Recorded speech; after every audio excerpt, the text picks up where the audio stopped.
اب ہم اذان پڑھیں گے 3 طرزوں میں، اس میں 2 تھوڑی سی مشکل ہیں اور 1 آسان ہے، لیکن آپ نے کوشش کرنی ہے ہر لہجے کے اندر جو ہے وہ اذان پڑھنا، اور ہر بچے کو اذان آنی چاہیے۔ یہ شعائر اسلام ہے، اس کی بڑی فضیلت ہے، جہاں جہاں تک آواز آتی ہے انسان اس کے لیے دعا کرتے ہیں، مٹی کے ذرات اس کے لیے دعا کرتے ہیں، اور یہ چرند پرند اس کے لیے دعا کرتے ہیں۔ تو یہ بہت بڑی سعادت ہے، ہر بچے کو اذان آنی چاہیے، ہر مسلمان کو اذان آنی چاہیے۔ بسم اللہ الرحمن الرحیم۔ اللہ اکبر اللہ اکبر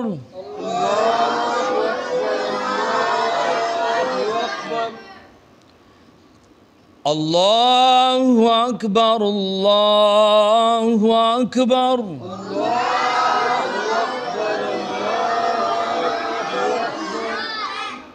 اچھا، اب دوسری جو طرز ہے نا، یہ حرمین شریفین کے اندر اذان ہوتی ہے، تو اسلام میں بھی آپ نے کوشش کرنی ہے یہ طرز لگانے کی، اور یہ بہت پیاری آواز ہے یہ والی۔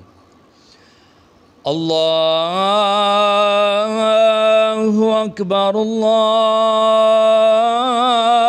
اکبر۔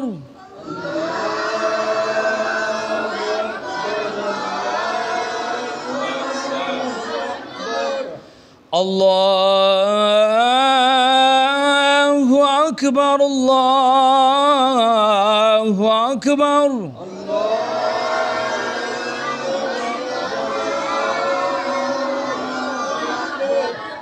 اچھا، اس کے بعد ایک سمپل سادہ طرز ہے، مطلب جس کو یہ نہ آتی ہو یا جب تک یہ نہ آئے تو اس وقت تک یہ سادے انداز میں بھی وہ پڑھ سکتا ہے، اور یہ ہر بندہ ہی پڑھ سکتا ہے۔ اللہ اکبر اللہ اکبر۔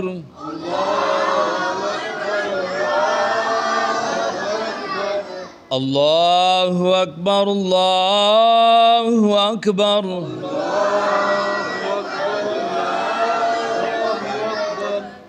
اس میں سب سے پہلا طریقہ تو یہ ہے، جب آپ نے درود السلام پڑھنا ہے تو یوں ہاتھ باندھ کے، ٹھیک ہے، اس طرح ہاتھ باندھ کے درود السلام پڑھنا ہے، اور تھوڑا سا وقفہ دینا ہے، وقفہ دینے کے بعد پھر آپ نے اذان پڑھنی ہے۔ اذان پڑھنے کا طریقہ یہ ہے کہ جب آپ اللہ اکبر کریں گے تو پہلے سانس کو کھینچ لیں گے، سانس کو آپ سٹور کر لیں گے، سٹور کریں گے تو پھر آپ کا سانس اس طرح لمبا ہو جائے گا، اور اسی طرح بیجا آپ نے زور نہیں لگانا۔ سب سے پہلے اپنے دیکھنا ہے آپ نے کہ آپ کا گلا کس ٹائپ کا ہے، زیادہ آواز کو برداشت کر سکتا ہے یا نہیں کر سکتا۔ اگر تو نہیں کر سکتا تو زیادہ زور مت لگائیں، آواز پھٹ جائے گی۔ بالکل تسلی سے مطلب شروع کریں۔ اللہ اکبر اللہ اکبر۔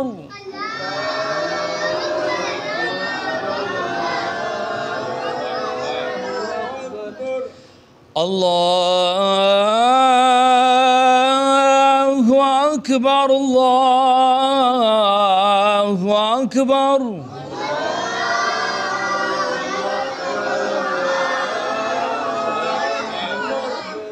ہاں، اس انداز میں بالکل آپ زیادہ زور لگا دیں گے تو کیا ہوگا، ایک تو آواز پھٹ جائے گی، اور بڑی مشکل کے ساتھ اذان آپ کی مکمل ہوگی، اور سننے والے پر بھی بڑی وہ بوجھ لگے گی اور بڑی پریشانی سے لگے گی۔ اس لیے احسن طریقے سے بڑی اچھی اور خوبصورت آواز میں، خوبصورت لہجے کے اندر یہ قرآن پاک کی تلاوت بھی کرنی چاہیے اور اذان بھی دینی چاہیے، ہر مسلمان کو آنی چاہیے۔